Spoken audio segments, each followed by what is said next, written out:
Hi, my name's Laura and I'm a qualified therapist here in the UK, in Manchester specifically, and I've created this channel to educate you on all things therapy related.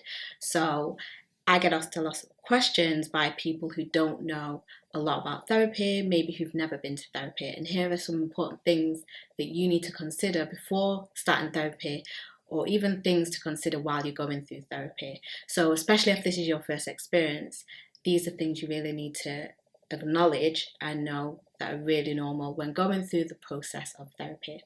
So, one really important thing to think about and know is that therapy is a commitment.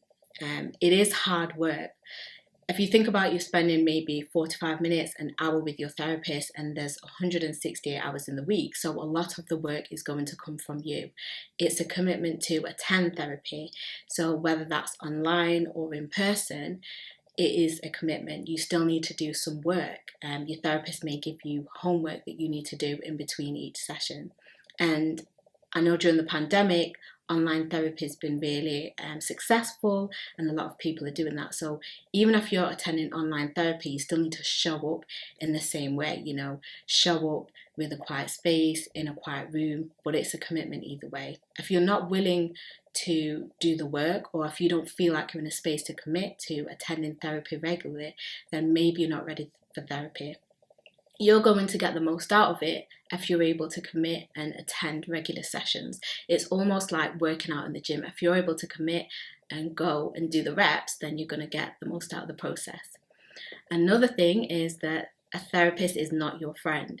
You can form a unique, close relationship with your therapist, especially if you're going for, a lot of weeks. That may be 6 months, it may be more, it may be less.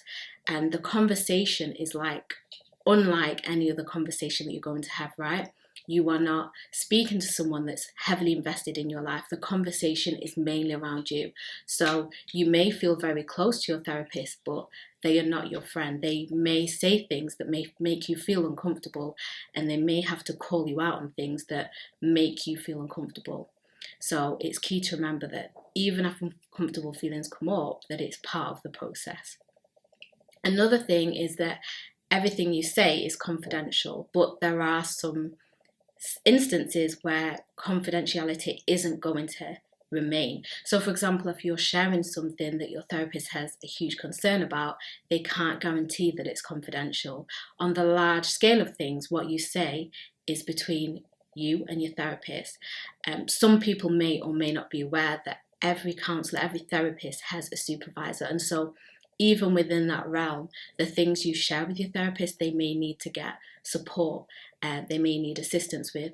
So just be mindful about what you're sharing and know that actually there may be some instances where some of the things you're saying may be shared with someone else, like a GP, like police, like the ambulance services. And some people may be really confused about what confidentiality means. So just to be aware, it means that it's private unless there are elements of risk involved, like suicidal thoughts, for example. So they're some of the main things that you need to think about when attending therapy. Another thing to think about as well is that it can feel worse before it feels better. A lot of the time, if you're new to therapy, you may not know what that means. What I mean by that is you may go to one session, you may go to two, and you may feel that actually I'm starting to feel really rubbish, I'm starting to feel low, I'm starting to feel depressed when I come out of this session. Why am I feeling so drained? When actually that's a normal part of the process. You may think that therapy would make you feel better, right? That's not always the case. That actually a lot of the time we have to feel worse before we actually feel better. So it's important to not quit or stop because you feel like it's not working for me. Therapy isn't a fix. There is no magic medication or magic pill we can take to, fix things for ourselves. So I just want to say that to encourage you to know that actually it's a process that you're going through, and it's more like a marathon as opposed to a sprint. If you're able to commit, then you're going to get the most out of therapy.